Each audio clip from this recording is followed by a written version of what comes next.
Hello everyone, this is Anamika Singh. आज हम DElEd second year की मैथ्स की यूनिट 2 करने वाले हैं, जिसका नाम है अलजेब्रिक थिंकिंग।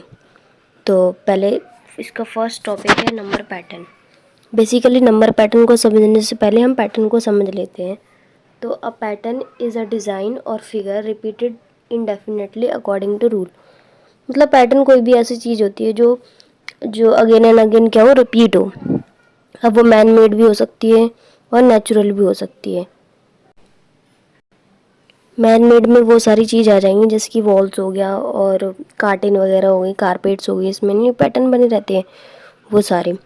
और नेचुरल में आ जाती हैं जैसे लीफ में हो गया, जिराफ्स के बॉडी में बने रहते हैं ना पैटर्न, वो। अब यहाँ पे हमें नंबर पैटर्न के बारे में पढ़ना है। तो नंबर पैटर्न क्या होते हैं? When a certain rule regarding number is repeated again and again. कोई भी नंबर जो है अगर रिपीट हो रहा है तो उसे हम नंबर पैटर्न बोलेंगे, ठीक है। जैसे यहाँ पे आप देख सकते हो आगे दिया हुआ है 5, 10, 15 और 20। ये क्या हुआ? ये एक तरह से नंबर पैटर्न हुआ। ऐसे आगे दे रखा है यहाँ पर 4, 7, 3, 10 एंड 13। इसमें हम क्या देख रहे हैं कि 3 जो है मल्टीप्लाई होता जा रहा है और उसमें 1 ऐड होता जा रहा है।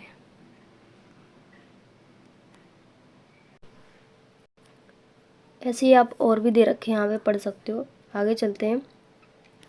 Use of alphabetics in generalization gives rise to a new branch in mathematics known as algebra. Algebra मतलब वही होता है, अगर हम किसी भी मैथमेटिक पैटर्न में अगर हम जो अल्फ़ाबेट्स नहीं होते उनका यूज़ कर लें तो वो एक अलजेब्रा जो है बन जाता है। जैसे n+1, n² ये सारे क्या हो जाएंगे? अलजेब्रा हो जाएंगे। ऐसे यहाँ पे बहुत सारे पैटर्न्स होते हैं, इसके रिगार्डिंग जो है एक जनरलाइज रूल जो है फॉर्म होता है।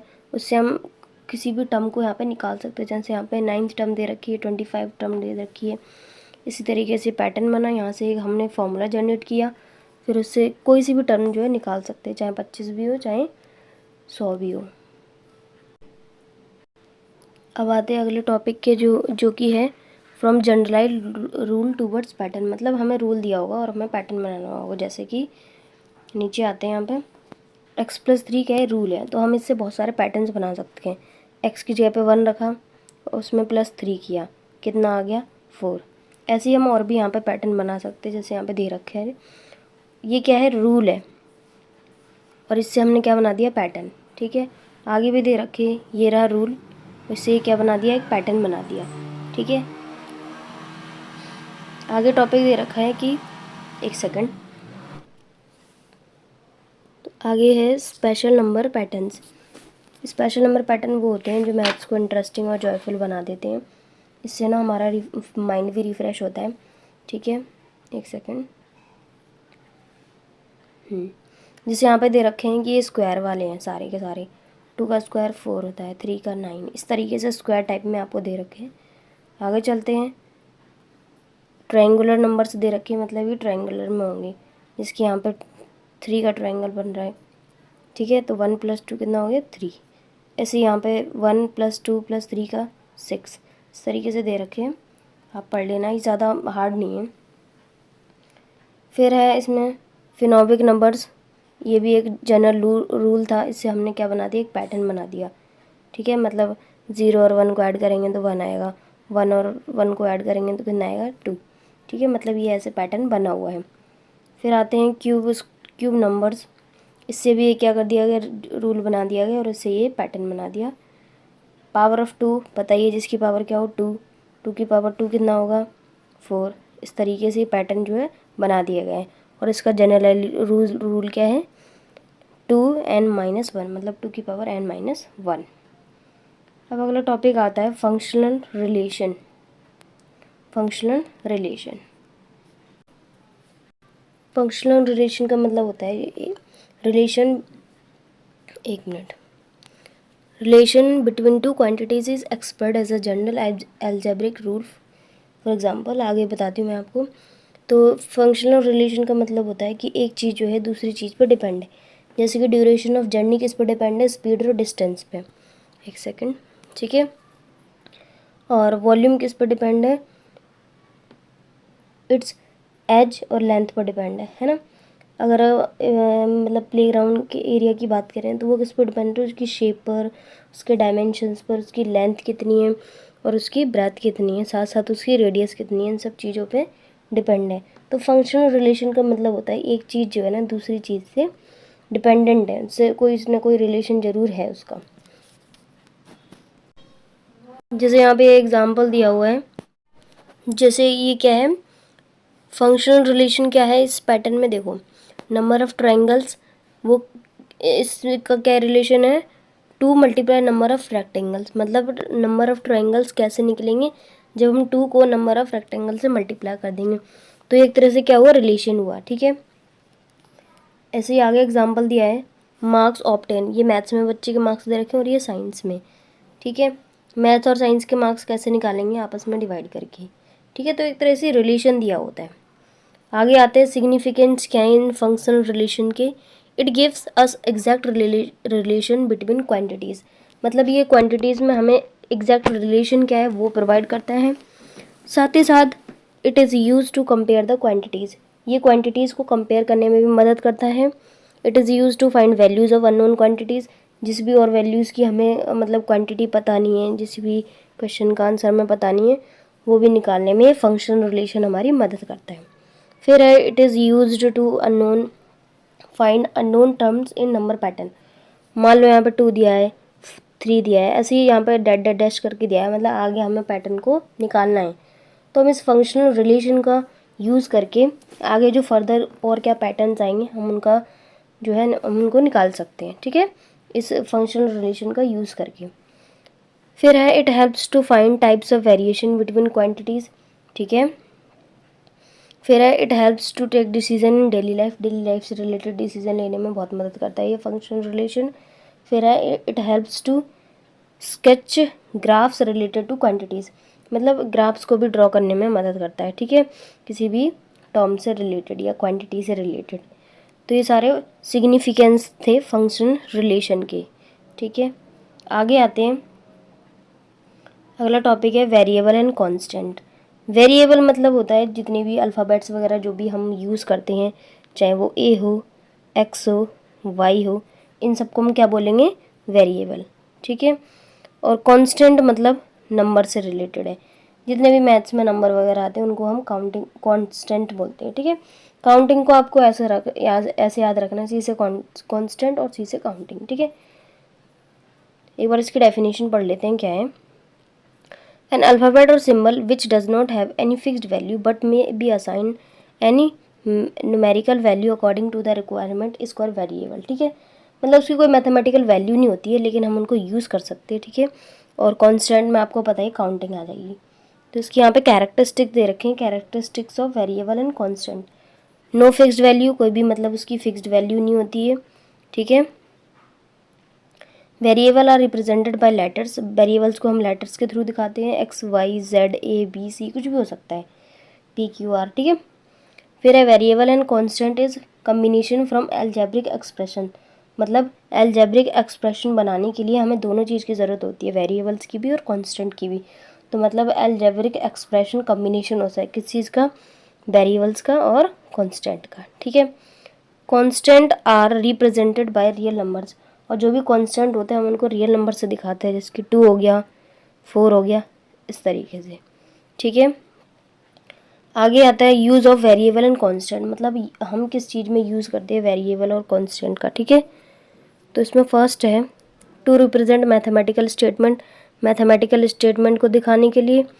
To represent generalize form of a number pattern, जो भी जनरलाइज फॉर्म होता है नंबर पैटर्न का उसको दिखाने के लिए हम जो है वेरिएबल्स एंड कांस्टेंट का यूज़ करते हैं। फिर है to present various formulas of 2D and 3D shape, 2D और 3D शेप के फार्मूलेस को दिखाने के लिए यूज़ करते हैं। To represent situations of daily life, ठीक है, जैसे यहाँ से यहाँ तक की दूरी इतनी है तो हम तो वेरिएबल और कांस्टेंट का यूज़ करते हैं। अब उनको वर्ड्स में तो लिख नहीं देंगे, मैथ्स तो ऐसी लैंग्वेज ही है, ठीक है। फिर है टू रिप्रेजेंट एल्जेब्रिक फार्मूले, एल्जेब्रिक फार्मूले को दिखाने में भी हम इसका यूज़ करते हैं वेरिएबल और कांस्टेंट का। फिर है to represent properties of numbers in arithmetic, ठीक है, बहुत सारी प्रॉपर्टीज़ आपने पढ़ी होंगी उनको भी रिप्रेजेंट करने के लिए वेरिएबल और हम कांस्टेंट का यूज़ करते हैं, मतलब जो अल्फ़ाबेट्स और जो काउंटिंग है उनका। एक तरह से विदाउट वेरिएबल और कांस्टेंट के बिना मैथ पॉसिबल ही नहीं है ना। आगे चलते हैं। अगला टॉपिक है हमारा अलजेब्रिक एक्सप्रेशन। अलजेब्रिक एक्सप्रेशन, पहले मैंने आपको बता दिया कि अलजेब्रिक एक्सप्रेशन क्या होता है, जिसमें वेरिएबल भी आए और कांस्टेंट में आए, साथ साथ जो 4 फंडामेंटल ऑपरेशंस नहीं होते, प्लस माइनस, एडिशन और सब्ट्रैक्शन और मल्टीप्लिकेशन एंड डिवीज़न, ये 4 अगर 4 फंडामेंटल ऑपरेशंस और कांस्टेंट और वेरिएबल अगर आ रहे हैं तो हम उसको क्या बोल देंगे, अलजेब्रिक एक्सप्रेशन बोलेंगे। ठीक है, अलजेब्रिक एक्सप्रेशन में क्या होती है, टर्म्स होती है और फैक्टर भी होते हैं। फैक्टर 2 तरह के होते हैं, न्यूमेरिकल फैक्टर और उसके कॉफिशिएंट, और वेरिएबल फैक्टर। आगे समझते हैं। जैसे यहाँ पे ये एक आपको अलजेब्रिक एक्सप्रेशन दे रखी है, ठीक है, मतलब एक तरह से इक्वेशन दे रखी है। क्या है इसमें, देखो यहाँ पे कांस्टेंट भी है, मतलब 9 और 5, और यहाँ पे 1 क्या है, ये कांस्टेंट है, और साथ साथ वेरिएबल भी है। वेरिएबल क्या क्या है यहाँ पे, ए बी, एक सेकेंड,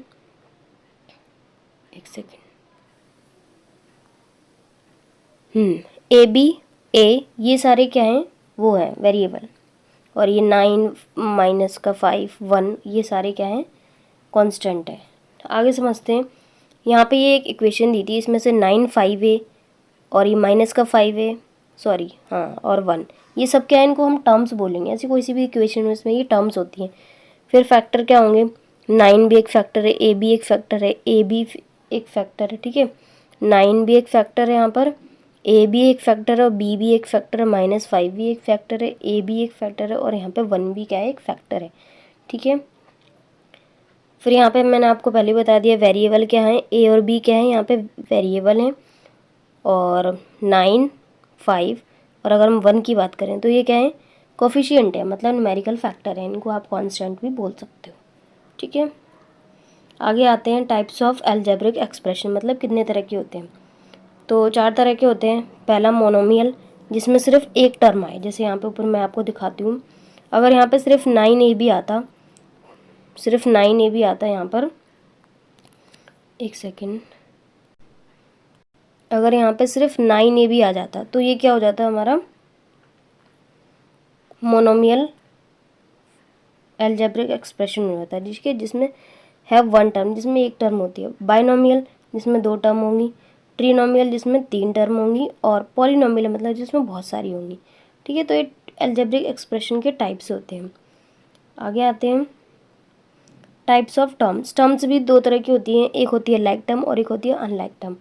जैसे आपने बहुत बार देखा होगा कि 2 इक्वेशन में एक में एक्स आता है और एक में किसी में और वेरिएबल्स का यूज़ कर लेते हैं, जैसे पी क्यू आर हो गया। ठीक है, तो ये क्या होंगे, अनलाइक टर्म होंगे, मतलब पहली वाली में एक्स आ रहा था, दूसरी वाली में वाई मान लो आ गया। ठीक है, तो उनको हम अनलाइक टर्म बोलेंगे। लेकिन अगर सेम सेम वेरिएबल आ रहे हैं, मान लो फर्स्ट वाली में एक्स आया, ठीक है, दूसरी वाली में भी एक्स आया, तो अगर एक्स एक्स आ रहे हैं तो उनको लाइक टर्म बोलेंगे, और अगर एक्स वाई आ रहे हैं या फिर और कोई भी अल्फ़ाबेट आ रहे हैं या वेरिएबल आ रहे हैं, अलग अलग आ रहे हैं, तो उनको अनलाइक टर्म बोलेंगे। जैसे यहाँ पे लिखा भी हुआ है, लाइक टर्म वो होती है हैव सेम वेरिएबल फैक्टर, जिसके पास सेम वेरिएबल फैक्टर हो, और अनलाइक टर्म वो होती है do not have same variable factor. ठीक है, फिर अगला इसमें टॉपिक आता है ऑपरेशंस ऑन अलजेब्रिक एक्सप्रेशन, मतलब ऑपरेशंस नहीं करते, एडिशन हो गया, सब्ट्रैक्शन हो गया, मल्टीप्लिकेशन हो गया, डिवीजन हो गया। तो एडिशन और सब्ट्रैक्शन कैसे करेंगे, is done for like terms just similar to integers.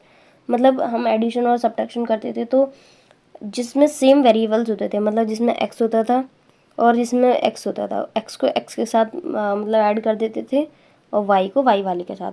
तो वही दे रखा है कि जिसमें सेम वेरिएबल, जिसमें लाइक टर्म्स होंगे। लाइक टर्म्स क्या होंगे, जिसमें सेम वेरिएबल हो, तो उन्हीं के साथ ही हम एडिशन करेंगे, उन्हीं के साथ सब्ट्रैक्शन करेंगे, वाई वाले का वाई वाले के साथ और एक्स वाले का एक्स वाले के साथ। ठीक है, फिर आता है मल्टीप्लिकेशन। मल्टीप्लिकेशन क्या होता है, नंबर्स आर मल्टीप्लाई, जो भी नंबर्स होते हैं, मान लो 3x है और 5y है। ठीक है, तो नंबर्स को तो हम ऐड कर देंगे, ठीक है, मतलब मल्टीप्लाई कर देंगे, सॉरी, 5 3 15 आ जाएगा, और powers of like are variable are added, इनकी जो पावर्स होंगी इनको हम ऐड कर देते हैं, तो यहाँ पे 15xy आ जाएगा। ठीक है, इस तरीके से हम मल्टीप्लिकेशन करते हैं। डिवीज़न क्या करते हैं, फॉर डिवीजन के लिए common factors from numerator and denominator are cancelled. जैसे यहाँ पे एग्जांपल दे रखा है 4x अपॉन में 2x। तो अगर हम इसको काटेंगे, x में से x गया, ठीक है, मतलब सेम अगर नंबर आते हैं तो हम उसको काट देते हैं, ठीक है। ये डिवीज़न का रूल है। फिर आते हैं simple linear equation. Next topic है हमारा simple linear equation. Simple linear equation क्या होती है? जिस having one power and one variable, मतलब सिर्फ जिसकी वन पावर हो और वन वेरिएबल हो उसको सिंपल लीनियर इक्वेशन बोलेंगे। It is a mathematical statement with equality, ठीक है, इक्वालिटी हो, लेफ्ट हैंड साइड और राइट हैंड साइड हो। It is express using algebraic expression, मतलब इनका यूज़ एल्जेब्रिक एक्सप्रेशन का यूज़ करके बनाई गई हूँ। It is form using variable, single variable, मतलब इसमें सिर्फ सिंगल वेरिएबल आएगा, उसको सिंपल लीनियर इक्वेशन बोलेंगे, ठीक है। Degree of variable is 1, degree कितनी होगी इनकी? 1 होगी, ठीक है। आगे आते हैं algorithm to form a linear equation. Algorithm to form a linear equation मतलब इसमें हम जैसे हमें कोई भी प्रॉब्लम दी होती है तो उसको मैथमेटिक्स में कैसे कन्वर्ट करते हैं तो वो देखते हैं। पहला, consider the unknown quantity as centre of for equation. जो भी हमें उस क्वेश्चन में पता नहीं होता उसको सेंटर मान के चलते हैं। Apply operations of constant with unknown quantity as per the given situation. जो भी हमें सिचुएशन दी होती है हम उस पर ऑपरेशन को अप्लाई करते हैं। फिर from right hand side and left hand side separately, अलग अलग सॉल्व करते हैं, राइट हैंड साइड को अलग और लेफ्ट हैंड साइड को अलग। Equate the two form an equation, फिर दोनों को इक्वेट करते हैं कि एक फॉर्म जो है बनाते हैं हम, ठीक है, इक्वेशन बनाते हैं मतलब। फिर आगे आते हैं सॉल्यूशन। सॉल्यूशन क्या होता है? जो लीनियर इक्वेशन की वैल्यू को सेटिस्फाई करे उसको हम क्या बोलेंगे? सॉल्यूशन बोलेंगे। मतलब left hand side right hand side के अगर इक्वल आ जाती है तो हम इसको सॉल्यूशन बोल देते हैं। और solution of linear equation is the value of variable that makes left hand side equal to right hand side, ठीक है। अब यहाँ पर लीनियर इक्वेशन को सॉल्व करने के लिए मेथड्स दे रखे हैं। 3 मेथड्स हैं। पहला है ट्रायल मेथड, दूसरा है बाय एडिंग और सब्ट्रैक्शन और तीसरा है मेथड ऑफ ट्रांसपोजिशन। बारी बारी से समझते ये होते क्या हैं। पहला दे रखा है trial method, try different values till you find solution. मतलब एक इक्वेशन में जैसे मान लो दिया है x+5 = 2 होता है, तो हम उसमें जब तक x की वैल्यू पुट करते रहते हैं जब तक हमें आंसर नहीं मिलता जाता, ठीक है। तो एक तरह से क्या हुआ, ट्रेडिशनल मेथड है, टाइम कंज्यूमिंग भी है, ठीक है। और ज़रूरी नहीं कि इस पर जो लार्ज क्वांटिटी है उसमें जो है आंसर सही निकले। तो एक तरह से बस इसमें हम ट्राई करते जाते हैं, बार बार लिखा भी हुआ है ट्रायल मेथड। मतलब हम जब तक वो इक्वेशन को कोई भी वैल्यू सेटिस्फाई नहीं कर देती है हम इसमें एक्स की वैल्यूज़ को पुट करते चले जाते हैं इस ट्रायल मेथड में, ठीक है। फिर है बाय एडिंग और सब्ट्रैक्टिंग मेथड। ऐड और सब्ट्रैक्ट, मल्टीप्लाई और divide same number two both side. मतलब जब भी हम एडिशन या सब्ट्रैक्शन किसी भी इक्वेशन में करते हैं उसका सॉल्यूशन निकालने के लिए तो दोनों साइड करते हैं। एक सेकेंड, ये रहा, ठीक है। Coefficient of variable is made equal to 1 using balance operation. मतलब अगर लेफ्ट हैंड साइड मल्टीप्लाई कर रहे हैं तो राइट हैंड साइड भी करेंगे, लेफ्ट हैंड साइड डिवीज़न कर रहे हैं तो राइट हैंड साइड भी डिवीज़न करेंगे। लेस टाइम कंज्यूमिंग होता है as compare to trial method. ये जो एडिंग और सब्ट्रैक्शन होता है ना, लेस टाइम कंज्यूमिंग होता है और इक्वल कन्वीनियंट होता है, चाहे वो छोटी संख्या को निकालने के लिए हो चाहे वो बड़ी संख्या को फाइंड करने के लिए हो, ठीक है। और इसमें है कि involves only easy basic mathematical operation. सिर्फ क्या आपको करना है कि एडिशन करना है, सब्ट्रैक्शन करना है, मल्टीप्लिकेशन करना है, डिवीज़न करना है। तो ये इजी ऑपरेशंस का यूज़ करते हैं इस वाले मेथड में। और मोर देन 1 मैथमेटिकल ऑपरेशन में भी यूज़, ये नहीं कि अगर हमने एडिशन कर दिया है तो हम सब्ट्रैक्शन कर सकते हैं, नहीं, हम 2 चीज़ भी यूज़ कर सकते हैं। थर्ड आता है मेथड ऑफ ट्रांसपोजिशन।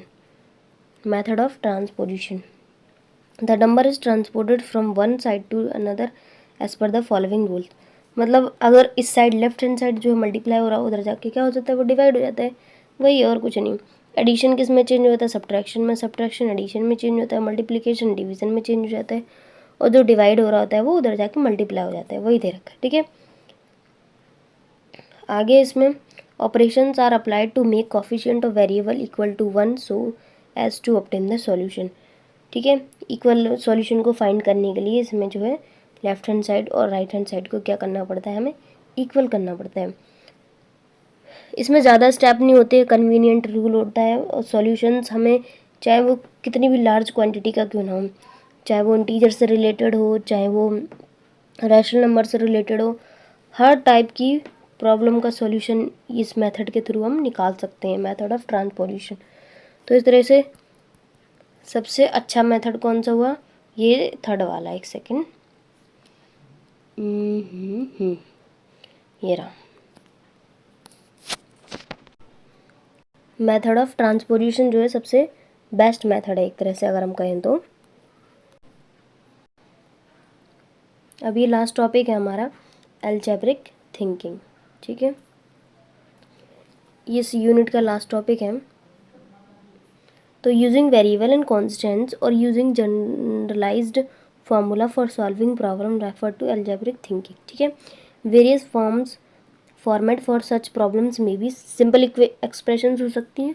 ठीक है, इसमें क्या होता है, solving given expression by collecting like terms also valued if provided any value for variables. ठीक है, मतलब यहाँ पे दे दिया जाता है अगर p इजिकल टू क्या है 5 है, तो आप इस इक्वेशन में p की वैल्यू को 5 पुट करके आंसर निकालना होता है। फिर है word problem converted to algebraic expression. जैसे मान लो नेहा की हाइट इतनी है और उसके पापा की जो है नेहा की हाइट से इतनी बड़ी है, तो ये मतलब वर्ड प्रॉब्लम दे दी जाती है, फिर हम इसको किस में कन्वर्ट करते हैं, अलजेब्रिक एक्सप्रेशन में।